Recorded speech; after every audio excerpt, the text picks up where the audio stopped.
আসসালামু আলাইকুম।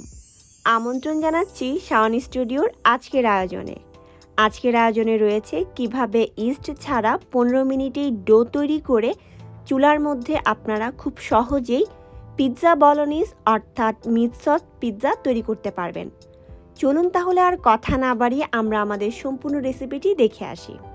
পিৎজা তৈরি করার জন্য প্রথমেই কিন্তু আমাদের পিৎজার ডোটা তৈরি করে নিতে হবে। ডো তৈরি করার জন্য এখানে আমি 1 কাপ পরিমাণ অল পারপাস ফ্লাওয়ার নিয়ে নিয়েছি। এখন এই অল পারপাস ফ্লাওয়ার অর্থাৎ ময়দার সাথে মিশিয়ে নিব আমি 1.5 চা চামচের মতো বেকিং পাউডার এবং মিশিয়ে নিচ্ছি আমি এখানে 1/2 চা চামচের মতো লবণ। এখন এই লবণ আর বেকিং পাউডারটাকে একটি কাঁটা চামচের সাহায্যে এই ময়দার সাথে ভালোভাবে মিশিয়ে নিচ্ছি। বেকিং পাউডার এবং লবণ মিশিয়ে নেওয়ার পর আমি এখানে দিয়ে দিচ্ছি প্রায় 1 টেবিল চামচের মতো ভেজিটেবল অয়েল। আপনারা চাইলে এখানে কুকিং অয়েল অথবা অলিভ অয়েলও ব্যবহার করতে পারেন। এই তেলটা দিয়ে দেওয়ার পর এখন আমি এই সব কিছুকে আবারও কাঁটা চামচ দিয়ে মিশিয়ে নিচ্ছি। তেল মেশানো হয়ে গেলে এখানে দিয়ে দিতে হবে ডো তৈরি করার সর্বশেষ উপকরণ অর্থাৎ পানি। প্রথমে আমি এখানে অল্প পরিমাণ পানি দিয়ে দিয়েছি, তারপর কাঁটা চামচ দিয়ে পানি এবং ময়দাকে একসাথে মিশিয়ে নিচ্ছি। তারপর আমি এখানে আবারও অল্প পরিমাণ পানি অ্যাড করে দিয়েছি। ডো তৈরি করার সময় একেবারেই পানি দিবেন না, তাহলে কিন্তু ডোর টেক্সচারটা অনেক বেশি নরম হয়ে যায়। আবারও পানি দেওয়ার পর আমি পানি এবং ময়দাকে মিশিয়ে নিচ্ছি। আমার এই ডোটা তৈরি করার জন্য টোটাল 1/2 কাপের মতো পানি লেগেছে। এখন আমি এই ডোটাকে হাত দিয়ে কিছুক্ষণের জন্য মথে নিব। আনুমানিক 3 থেকে 4 মিনিটের জন্য এই বাটিতে রেখে আমি ডোটাকে ভালোভাবে মথে নিচ্ছি, যাতে করে ডোটা কিছুটা স্টিকি হয়ে যায়।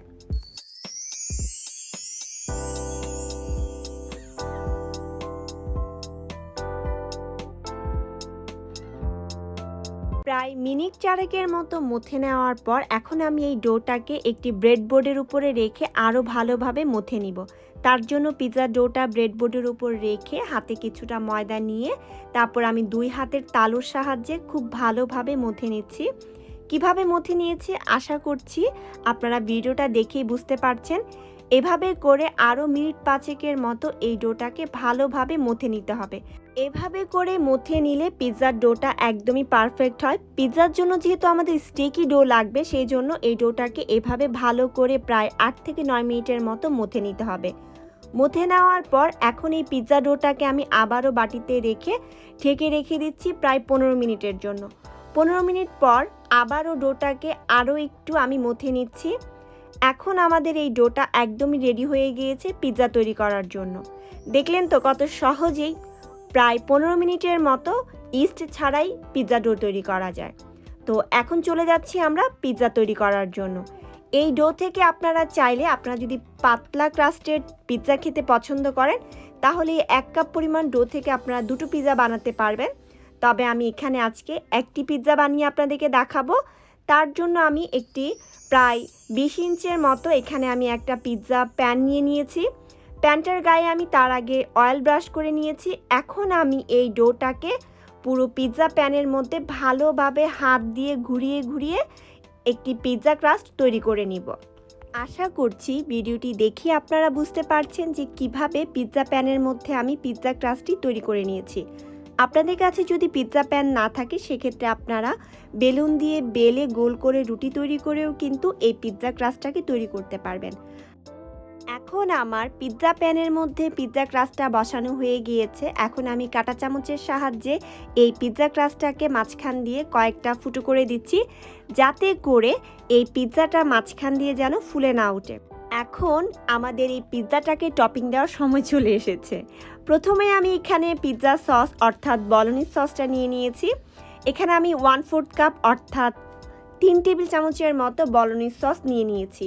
প্রথমে আমি সসটাকে এই পিৎজা ক্রাস্টের চারদিকে ভালোভাবে স্প্রেড করে দিচ্ছি। আপনারা চাইলে সসের পরিমাণটা আপনাদের পছন্দ মতো আরও বাড়িয়ে দিতে পারেন। তাছাড়া আপনারা চাইলে আপনাদের পছন্দ মতো যে কোনো টপিং ব্যবহার করতে পারেন। আর এই বলোনিজ সসের রেসিপি কিন্তু আমার চ্যানেলে অলরেডি আমি আপলোড করে দিয়েছি, লিঙ্কটা ডিসক্রিপশন বক্সে দেওয়া আছে। এখন আমি এখানে দিয়ে দিচ্ছি 1/4 কাপের মতো মজারেলা চিজ। আপনারা চাইলে চিজের পরিমাণটা আরও বাড়িয়েও দিতে পারেন, তবে আরও যদি কম পছন্দ করেন সেটা আপনাদের উপর ডিপেন্ড করে। চিজ ছড়িয়ে দেওয়ার পর এখন আমি এখানে দিয়ে দিচ্ছি প্রায় 1 চা চামচের মতো চিলি ফ্লেক্স। চিলি ফ্লেক্স দিয়ে দেওয়ার পর এখানে আমি দিয়ে দিচ্ছি প্রায় 1 চা চামচের মতো অরিগানো, 1 চিমটি ড্রাই বেসিল। এটা টোটালি অপশনাল, তবে দিলে ভালো লাগে। এখন চলে যাচ্ছি আমরা এই পিৎজাটাকে বেক করার জন্য। বেক করার জন্য চুলায় আমি একটি ফ্রাই প্যান বসিয়ে দিয়েছি। ফ্রাই প্যানটাকে ঢাকনা দিয়ে ঢেকে প্রায় মিনিট 5 মতো প্রিহিট করে নিতে হবে। 5 মিনিট পর যখন এই ফ্রাই প্যানটা গরম হয়ে যাবে তখনই এই ফ্রাই প্যানের মধ্যে আমরা পিৎজা প্যানটাকে বসিয়ে দিচ্ছি। এখন আমি এই পিৎজা প্যানটাকে ফ্রাই প্যানের উপর বসিয়ে দিয়ে তারপর ঢাকনা দিয়ে ঢেকে একদম লো হিটে 30 থেকে 35 মিনিটের মতো এই পিৎজাটাকে বেক করে নিচ্ছি। আপনারা যদি ওভেনে পিৎজাটা বেক করতে চান তাহলে 200 সেন্টিগ্রেড অথবা 392 ফারেনহাইটে প্রায় 15 মিনিটের মতো বেক করলে হয়ে যাবে। প্রায় 35 মিনিট পর আমি ঢাকনাটা উঠিয়ে নিয়েছি, আর চিজগুলো দেখতে পাচ্ছেন খুব সুন্দর মেল্ট হয়ে গিয়েছে। তাছাড়া পিৎজা ক্রাস্টটা কিন্তু পিৎজা প্যানের গা থেকে আলাদা হয়ে গিয়েছে, তার মানে আমাদের পিৎজাটা একদম হয়ে গিয়েছে। এখন আমি চুলার আঁচটা একেবারেই বন্ধ করে দিচ্ছি। এই ছিল আমার আজকের মতো পিৎজা বলোনিজ অর্থাৎ মিট সস পিৎজা রেসিপি। আশা করছি এই রেসিপিটি আপনাদের ভালো লেগেছে। যদি ভালো লেগে থাকে তাহলে প্লিজ লাইক এবং কমেন্ট করে আমাকে জানিয়ে দিবেন। তাছাড়া আপনাদের ফ্রেন্ডস এবং ফ্যামিলির সাথে আমার রেসিপিগুলো শেয়ার করার জন্য অনুরোধ রইল। আজকের মতো এখানেই বিদায় নিচ্ছি। আবারও নতুন কোনো রেসিপিতে দেখা হবে। ততদিন সবাই ভালো থাকবেন, সুস্থ থাকবেন। আল্লাহ হাফেজ।